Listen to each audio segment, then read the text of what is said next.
From Ameripac Newsletter. States wage constitutional Obamacare legal war. Americans are fighting back from outside the Beltway against Washington Democrats to protect civil rights. State attorney generals are preparing to stop the unconstitutional Obamacare power grab enforcement by the IRS. Alert! State lawmakers and attorneys general are lining up to challenge the constitutionality of Obamacare and wage an outside the Beltway war against it in the courts. The new IRS mandate with Obamacare is to enforce penalties and collections making Americans buy health insurance. If you're due a refund or some other federal benefit, and you didn't obtain qualified insurance, your refund or benefit will be tapped for your fee. The IRS is not a bill collector, insurance is not a tax, and the IRS lacks the authority to enforce the collection of insurance premiums, but the mandate effectively creates a backdoor tax for government-run health care. Florida leads 10 states to sue over health care bill passage. Florida Attorney General Bill McCollum will file a lawsuit against the U.S. government over passage of Obamacare.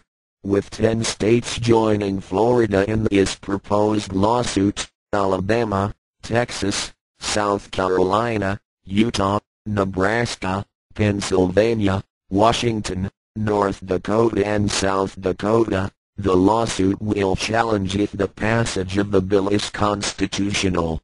The health care reform legislation passed by the U.S. House of Representatives Sunday clearly violates the U.S. Constitution and infringes on each state's sovereignty, McCollum said during a news conference.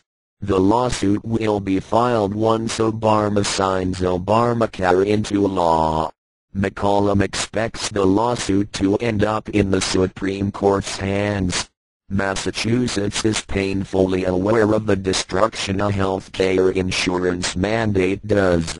It is the only state in the nation to currently require mandatory health insurance for its residents. The failed health care plan has all but bankrupted the state.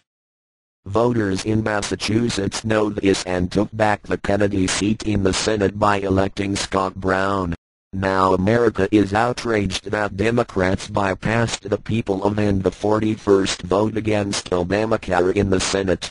Americans were ignored when Democrats in the House accepted Pelosi's bribes of power, money, promises of committee positions and getting better office space to sell out America and destroy the best health care system in the world. Americans must fight back from outside the Beltway against Washington Democrats to protect civil rights. Protect your civil rights. Stop the Obamacare power grab. Facts now. Tell all 50 state attorneys general to join the fight. Obama truly made history by betraying America and has become a progressive dictator ruling from the extreme liberal left with his own agenda. It will cost the IRS $5 billion to $10 billion over 10 years to handle the new workload. Democrats ignored the 60% of Americans that do not want Obamacare. Democrats ignored a mountain of more than 1,346,016 faxes from Ameripac supporters and phone calls that virtually shut down the congressional switchboard. Democrats told Americans that their government does not listen to them. Now it is time to make them listen to the will of the people. I need you to fax all 50 state attorneys general and urge them all to join Florida and the 10 current states to have the Supreme Court protect your constitutional and civil rights and stop the Obamacare power grab. Your voice can be heard. We need your urgent help at Ameripac. Thank you. For more information, visit www.ameripac.org. And now an unemployment update. Friends, here we are again. The deadline is approaching for the UI and COBRA programs to end, and Congress has yet to fully reauthorize the program.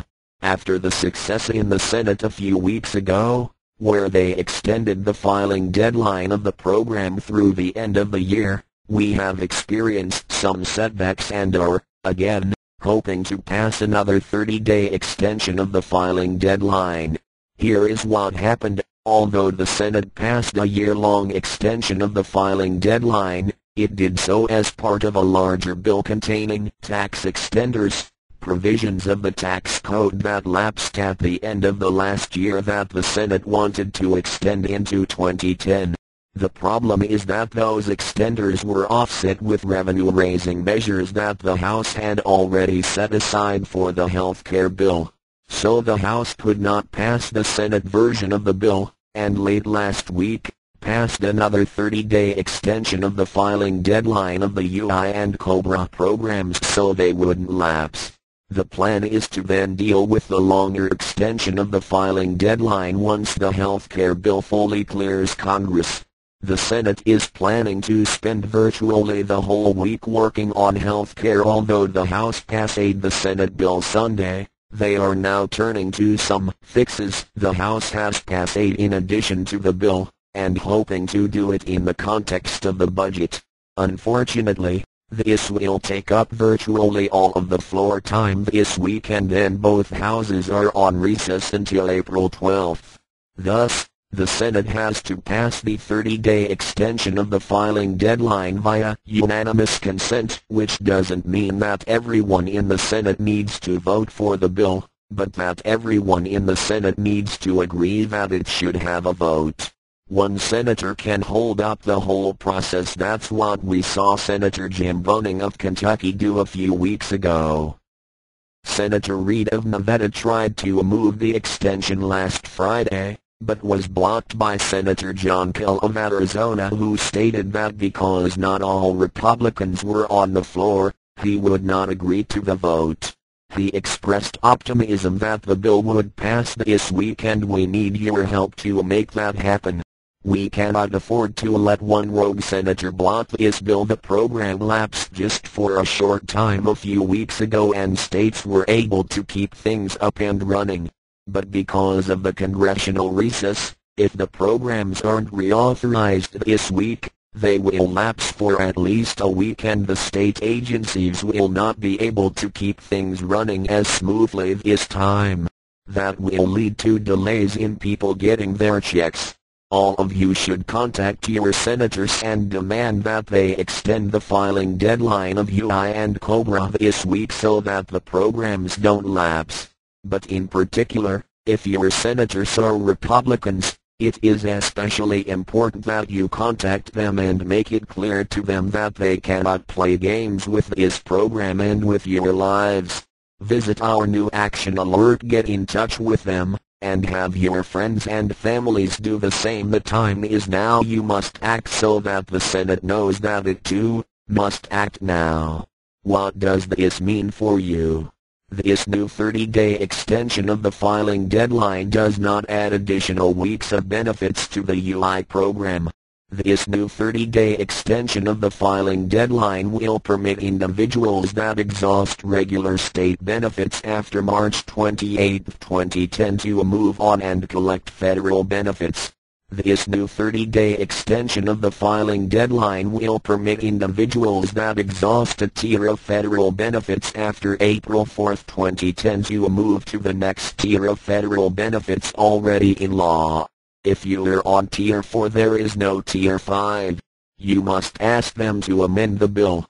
This has been an update from your friends at www.unemployedworkers.org.